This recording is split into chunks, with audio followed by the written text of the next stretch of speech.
Le fait du jour. Portion d'autoroute bloquée, opération escargot, action contre des préfectures. Même si la plupart des agriculteurs ont décidé d'observer la trêve des fêtes, d'autres préfèrent tenir la ligne de front. Mais la mobilisation tiendra-t-elle dans le temps et surtout leur permettra-t-elle d'obtenir des réponses et des actes de la part d'un gouvernement devenu inaudible? On en parle avec Pierre-Guillaume Mercadal. Bonjour. Bonjour. Bonjour Pierre-Guillaume Mercadal, merci d'être venu sur Sud Radio, mais en ce moment l'actualité fait qu'on a besoin de votre témoignage. On semblait dire là depuis quelques jours qu'il y a un tassement, à l'arrière une petite démobilisation du monde agricole par rapport à la crise de la dermatose. En fait, il y a peut-être des endroits où il y a eu levée de barrage, mais j'ai l'impression que la résistance tient bon et qu'il n'y a pas de résignation. Le combat continue. Il semblerait. Le combat continue complètement, mais il faut comprendre l'engagement que c'est, ces blocages, les grosses actions. Tout le monde est bénévole, hein. Donc tout le monde fait ça avec son propre argent, passe du temps loin de sa ferme. On a des familles aussi. Donc et puis bon, même en temps de guerre, même dans les tranchées, pendant la guerre de 14, ils faisaient une trêve pour Noël. Il y a des permissions. Donc voilà, donc si vous voulez, moi, que le mouvement, en fait, le mouvement ne s'essouffle pas, c'est juste que c'est Noël et qu'on a des familles, comme je vous dis, et qu'on a aussi des impératifs. Certains ont le courage et la possibilité aussi de continuer à tenir. Moi, à titre personnel, chez nous, dans le Tarn-et-Garonne, on a décidé de reprendre dès début janvier. Moi, j'ai de la famille un peu partout en France que je vais voir pour Noël. C'est le moment où on voit tous nos anciens, etc. Donc voilà, ça c'est sacré. Après, la mobilisation, à mon sens, s'essouffle pas du tout. On va continuer à se battre plus que jamais parce que il y a la dermatose, mais pas que. En fait, ça fait plusieurs années maintenant que le monde agricole est à bout. Et là, on se bat même pas pour des améliorations. On se bat pour éviter les abattages de troupeaux et le Mercosur qui va envoyer à la casse des dizaines de milliers de fermes. Donc voilà pourquoi on se bat et voilà pourquoi on va continuer. Pierre-Guillaume Mercadal, il faut bien comprendre et que nos auditrices et nos auditeurs sachent qu'un agriculteur, c'est un patron. Quand on voit une grève avec des manifestants, c'est souvent des salariés. La boîte continue de tourner, la direction est à sa place. Là, c'est le chef d'entreprise qui arrête son activité. Il peut pas être partout. Donc, s'il est mobilisé sur la voie publique pour manifester sa colère, revendiquer ce dont il a besoin d'obtenir pour vivre. Et pendant ce temps-là, il ne s'occupe pas de sa ferme, il ne s'occupe pas de son exploitation. C'est ça. Donc, c'est pas une démobilisation. Il faut bien faire tourner la machine. Et quelquefois, on repart, comme vous dites, on va au front, on repart en arrière et on revient. Mais en tout cas, la présence, elle est permanente. Et en tout cas, les problèmes subsistent. Cette dermatose, on a cru à un moment donné que le gouvernement allait faire une évolution. Madame Genevard avait l'air d'hésiter. Mais comme on voit bien que c'est pas elle qui décide et que c'est pas elle, j'allais dire, qui prend la totalité de l'enjeu. Elle est entourée par une équipe, son cabinet, des scientifiques, les intérêts de lobby, la pression de la FNSEA. Je reconnais que c'est pas simple et on se demande à quoi sert carrément le ministre de l'Agriculture aujourd'hui en France. Pour autant, vous en êtes où sur la dermatose?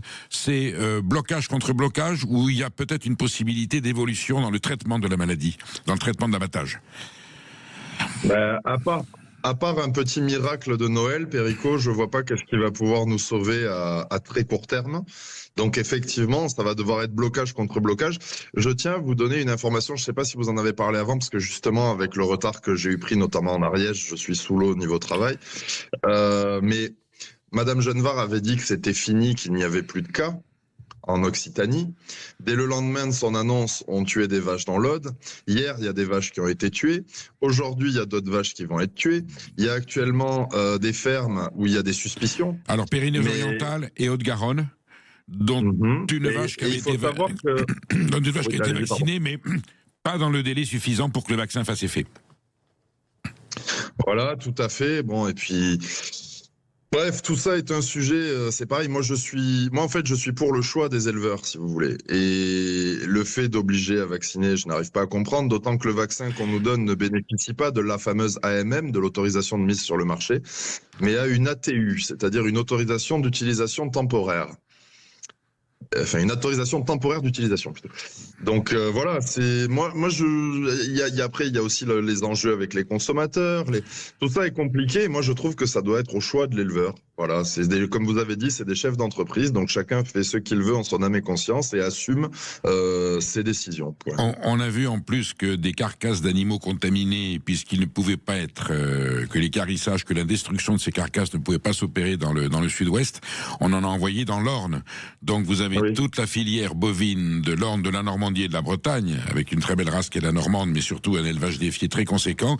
Ils se disent, si parce que vous n'avez pas les moyens de les abattre dans le sud, parce qu'il y a des blocages, mais ça c'est le problème du gouvernement, vous nous les envoyez chez nous, c'est catastrophique. Ah non, les camions sont totalement hermétiques, et puis une fois que la bête est morte, le vecteur du virus ne peut pas circuler, la mouche ne vient pas. Enfin, c'est quand même un risque énorme que de déplacer des carcasses contaminées dans la France entière et aller les faire détruire dans des zones où il y a des élevages massifs. C'est incroyable cette histoire. Mais quand il y avait eu des abattages dans le Jura, il y a eu un moment où il y a des camions d'équarrissage qui sont partis dans le Cantal. Alors si vous en voulez aussi un département qui est rempli de vaches, le Cantal c'est pas mal. Oui. Après moi ces choses-là, qu'est-ce que vous voulez que je vous dise? Je ne suis pas scientifique, je suis juste extrêmement dubitatif quand on nous explique que dans le fumier, ça peut rester de très longues périodes porteur de la maladie. Mais pas les carcasses d'animaux morts. Là, je vous avoue que au niveau de mon petit cerveau, les fils se touchent. Mais voilà, non, après, c'est des décisions qui n'ont pas de sens. C'est tout ça. Et je veux dire, si le gouvernement voulait les abattages, ils avaient une solution très simple. Ils mettaient toutes les bêtes dans des camions de transport hermétiques. Et ils faisaient des abattages sélectifs en abattoir avec une journée prévue que pour ça. Et on ne perdait même pas la viande, qui est parfaite pour la consommation. Donc là, au final, on dépense un pognon fou. On fait des choses qui sont extrêmement violentes, qui n'ont pas de sens. Là, les éleveurs, je peux vous dire que mes collègues ont eu directement le pauvre éleveur en Haute-Garonne dont les vaches vont être abattues aujourd'hui, ou sont peut-être déjà en train d'être abattues à l'heure où je vous parle. Et il nous a dit de continuer la lutte, mais lui, en fait, au moment où on vous l'annonce, en fait, vous avez déjà une armée de policiers qui arrivent chez vous avec les services vétérinaires et compagnie. Donc, quand ils font comme ça, pour trouver des gars qui veulent résister, puis pouvoir s'organiser à résister quand les flics arrivent en masse pour forcer la main dès qu'il y a la nouvelle, il faut vous imaginer le monde dans lequel on vit. Et ça, c'est pas médiatisé. C'est d'une violence inouïe quand même. Alors même s'il y a peut-être des nécessités sanitaires qui sont pas négociables, je veux bien, mais c'est quand même une violence inouïe. C'est les forces de l'ordre, c'est tout juste si on n'envoie pas l'armée pour se saisir de l'exploitation agricole, de la ferme et d'abattre immédiatement les animaux de façon à ce que l'éleveur ne puisse pas réagir. La campagne de vaccination reste la seule solution pour l'instant pratique à faire. Est-ce qu'elle mène bon rythme d'après ce que l'on sait? Alors ça, je dois vous avouer que je ne sais pas à quel rythme elle avance. J'imagine qu'ils font ce qu'ils peuvent. Mais comme je vous dis, seule solution, moi j'ai vraiment un gros problème avec cette notion-là parce que à un moment donné, est-ce qu'il n'est pas intéressant et intelligent d'apprendre à vivre avec les maladies comme on l'a toujours fait? Si c'est une maladie extrêmement virulente, actuellement vous avez la peste porcine africaine qui remonte, qui est en Espagne. En Catalogne, ils sont en train d'abattre à peu près 50 000 cochons. Vous entendez le chiffre que je vous donne? 50 000 cochons. C'est des cochons et des sangliers, c'est-à-dire qu'ils ratissent très large pour pas que la maladie remonte. Je ne critique même pas la méthode, mais ce que je veux dire, c'est que là, on est sur une maladie hyper virulente. Donc, je peux entendre qu'on prenne des solutions, solutions très dures, extrêmes. Là, avec la dermatose, ça n'a pas de sens. Comme je vous dis, s'il y a un éleveur, il suffit de vacciner pour que les éleveurs qui auraient des pertes ou à qui on devrait abattre les cheptels soient indemnisés, et ceux qui refusent la vaccination, qu'ils l'assument. S'ils ont des pertes, elles ne sont pas indemnisées, et basta. Ils assument et ils gardent des bêtes qui vont encaisser la maladie. S'ils ont des races un peu rustiques, ça posera pas de problème. Alors j'allais vous dire de façon pas cynique mais paradoxale, seul aspect positif de cette tragédie, le moyen de pression sur le Mercosur. La signature intervient au moment où la France évidemment est confrontée à cette crise sanitaire épouvantable avec des cas tragiques, parce qu'on voit bien humainement parlant, c'est épouvantable. Est-ce que là-dessus la détermination agricole est totale? Est-ce qu'il peut y avoir une cohésion, puisque la FNSEA daigne s'inquiéter des dangers du Mercosur, autant il s'oppose à la vaccination parce que ça ralentirait ou ça empêcherait l'exportation des animaux. On résume toujours business à la FNSEA. Là, est-ce que vous sentez qu'il y a une cohésion syndicale pour faire une pression constante et régulière de façon à empêcher le gouvernement français de signer le Mercosur? Alors, je vais vous dire, les bases sont folles furieuses. Donc, les bases vont continuer à se mobiliser, quoi qu'en dise Monsieur Rousseau. C'est d'ailleurs assez rigolo de voir Monsieur Rousseau dire qu'il faut lever les barrages pour Noël, alors qu'il s'est opposé au fait que ses troupes manifestent et critiquent la politique de l'État sur la dermatose. Comme vous l'avez dit, c'est toujours avec lui qu'une histoire d'argent. Et pour rappel, il a la plus grosse société qui fournit l'aliment pour les bovins au Brésil, qui s'appelle Samas. Voilà. Et on peut encore parler de beaucoup de choses, mais Monsieur Rousseau n'est pas le sujet principal. Mais oui, moi je crois à l'union sacrée, je fais tout pour, avec que ce soit le MODEF, la Confédération paysanne, la coordination rurale et les asyndiqués, on est tous main dans la main. Et puis ce qui tue le monde agricole, c'est la concurrence déloyale. Donc moi, au-delà du refus du Mercosur, moi, ce que je veux qu'on se batte pour obtenir, mais une fois de plus, je parle en mon nom, j'ai pas de pouvoir décisionnel au niveau national. Moi, ce que je veux qu'on obtienne, c'est des contrôles aux frontières. Parce que tant qu'on n'aura pas de contrôle aux frontières, on continuera à crever. Et crever bien souvent tué par des géants français, même parfois. Par exemple, sur la tomate, aujourd'hui, presque 80% des tomates que vous mangez viennent du Maroc. Mais ça appartient bien souvent à des gros groupes français. Quand on compte le nombre de producteurs de tomates, mais aussi de fraises, je pense à ceux du Vaucluse parce que j'ai connu quelques cas qui ont mis la clé sous la porte parce que pour quelques centimes d'écart, soit la grande distribution, soit les marchés publics préféraient selon l'appel d'offres, préféraient des tomates marocaines, espagnoles et des fraises marocaines et espagnoles incomparablement plus mauvaises que les françaises, et bien pour quelques centimes, on sacrifie le producteur français. Ça, c'est une situation qui est intenable. On comprend même pas comment la classe politique peut dire « Ah mais oui, mais c'est le marché, et il y a les appels d'offres, et certains préfets qui disent « Non, non, je casse le marché parce que il faut le prendre le moins cher possible. » Tout ça est inadmissible, Pierre-Guillaume Mercadal, inadmissible.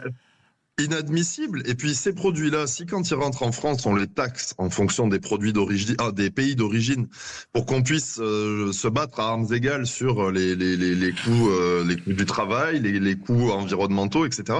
Et surtout qu'on leur impose les mêmes normes environnementales qu'à nous, c'est le consommateur qui sera gagnant à la fin, et même les caisses de l'État. Évidemment. Mais comme le mot protectionnisme a été assimilé à de la xénophobie, qu'on a sali le mot protectionnisme qui ne prétend juste que protéger ceux qui ont besoin d'une concurrence loyale et non faussée, ce qui n'est pas le cas parce que l'Europe fait tout sauf de la concurrence loyale et non faussée, à un moment donné, on est bien obligé de se mobiliser comme vous le faites sur les routes.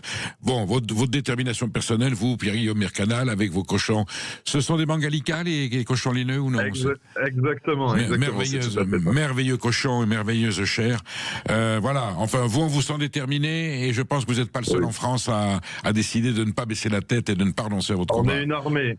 On est une armée à chercher à s'organiser et je peux vous dire que si on bloque le pays début janvier, je donnerai personnellement des solutions à toute la société non agricole pour arrêter ce pays en prenant très peu de risques et à moindre frais et moindre coût de temps. Et c'est une cause en tout cas qui est soutenue par la majorité des Français. On a conscience que le jour où vous disparaîtrez, vous les paysannes et les paysans de France, c'est le pays qui disparaîtra avec vous. Donc voilà, on vous souhaite bon courage.